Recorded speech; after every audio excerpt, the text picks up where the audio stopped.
What's up guys, welcome back to the channel. So as you read the title of this video, that's correct. We're moving. This is our house right here. Well, technically it's not our house anymore. We sold it and we're in a leaseback situation with the buyer of this house. But if you watched the last video, you kind of knew we were moving anyways, one way or another.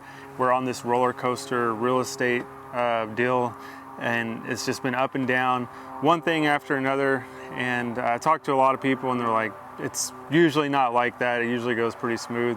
Your situation is really different. So I want to tell you where we're at in the situation because it does pertain to this channel moving forward. And it's just an update from the last video. A lot of people were really sending a lot of kind thoughts and like prayers our way. So we really appreciate it. So here's the update. Last we left off talking, I'm not going to re-say the whole video, but the last video we were dealing with this seller in a real estate deal who was really stubborn and just giving us a hard time. And the next day they asked us for a $15,000 non-refundable additional earnest money on top of the earnest money we originally gave them from the initial offer. And what was your response to that request? No way. I said, that's ridiculous. I'm done. I don't even want to fight for it anymore. But after I got over it and talked to Richard about it, and our realtor, we went ahead and started talking about negotiating down from the $15,000. Yeah, and we thought this whole thing, like you're probably thinking like, what are they doing? Like those sellers, like what's their deal? Well, here's what we think their deal was.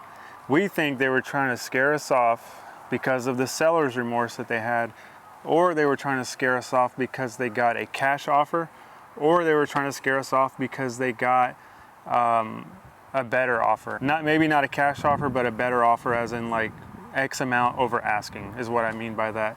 And we don't know, you know, they never disclosed any of that to us. And really at this point, it doesn't matter because what happened just recently. What'd you tell me the other day? Well, after we started going back and forth about how much money we were going to put down, non-refundable, before she told us to sleep on it, she said, you don't have to make this decision today. So we slept on it, but the next day before we had to even decide, our realtor called and said, they signed the papers and they literally said, we want these kids to have the house. The kids buy. Yeah, us. It's us. We're the kids because we're in our mid-30s and apparently they're in their like early 70s. So yeah, they changed their mind. Again, we have no idea why. We have no idea why any of this. We're just being told from our realtor, this is happening now. Okay, this is happening now. And that's why I call it like a roller coaster ride because you're up and down and I'm like, can we please get off this ride? I'm getting sick. Yeah. And that's where we were at. She was like, I'm done. I don't want to do this anymore. Let's get our earnest money back. We'll start looking for another house. If we can't find it, we'll get a rental, which is what I said in the last video. But like she just said, they said, we'll sign there was one more document that they needed to sign and they needed to let the surveyor in, and they let him in and they signed the document. And I still didn't believe it. I was like, nope, I need that document now. And they were like, okay, we'll get it to you. We'll get it to you. Then I was like, next day, where's that document? And they were like, oh yeah, well, let me get it. Next day, can I have that document, please? Like, what's going on with this document? And they finally gave me the document and I was like, okay, perfect. I'm gonna frame this document because this is the document that really kind of locked them in to the deal with us permanently, because it's just, I don't want to get into the whole thing because it's kind of irrelevant now, but it happened.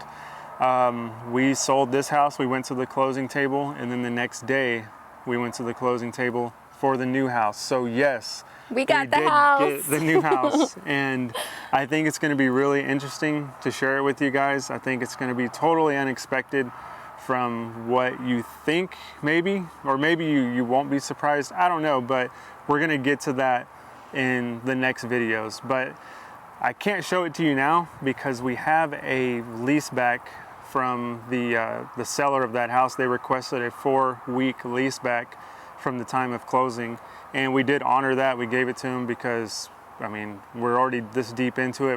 We really want the house, and we were able to negotiate a lease back on this property too with the buyers of this. So really, it all worked out in the end, and we just want to thank you guys for, you know, just really the prayers and the thoughts sent our way and all the messages. We really appreciate it. All the comments of like advice on what to do. Thankfully, we didn't have to get not a realtor. We didn't have to get an attorney, but our realtor did mention to the sellers like, hey, I have a really strong legal team behind me. And I think when you mention lawyers and stuff, people kind of make different decisions. So I don't know, it was a handful of things. There were so many moving parts. Like they found another home. We heard like they couldn't find a house and then they found a home. But yeah, like she said, we got the house and we're really looking forward to what it's going to do for the channel moving forward. It does have a 2-car garage. It's a little bit bigger than the one here. And I'm going to try to take a new direction on some parts of this channel. It'll happen slowly over time, but we were able to make some money on our house here just because the real estate market is crazy. And I mean, if you would have bought a house 10 years ago, 5 years ago, you would have made a lot of money on it. And we didn't buy that long ago, but we still were able to come out with a little bit of profit, I guess you could call it, on this house. And with that, we're gonna buy pretty much a bunch of woodworking machines. We're gonna spend all that money on woodworking machines, right? That's what we agreed on. Well, remodeling the house, and if you Yeah. need some machines to make what I want, then that I will accept that. Yeah, we're not gonna spend it all on machines, but there's stuff I've always wanted. Like, and it's funny too, I don't consider myself a woodworker, which probably sounds funny to some of you guys. Like, I'm just a trim carpenter. I don't know, to me there's a big difference. I don't build cabinets, I don't build Furniture. chairs, tables, nothing. And I've been really interested in that. And yeah, I'm gonna get a bandsaw, I'm gonna get a legit table saw. I wanna get a small like molder machine where I can make my own moldings and just become really a woodworker and take that next step in my career. So I think it's gonna be really cool. I think you're gonna enjoy the content and I can't wait to show you the house. So yeah, we're excited and just wanted to give you that update. So anyways, yeah, I'll have a lot of cool jobs coming up forward in the next few weeks. We're gonna actually do some exterior stuff. So I'll be sharing with you moving forward. But other than that, we're pretty much just in celebration mode right now. Yeah. So anyways, yeah, we're gonna wrap it up here. But like I said, thank you for everything, for your patience, and I'll see you guys in the next video. Take care.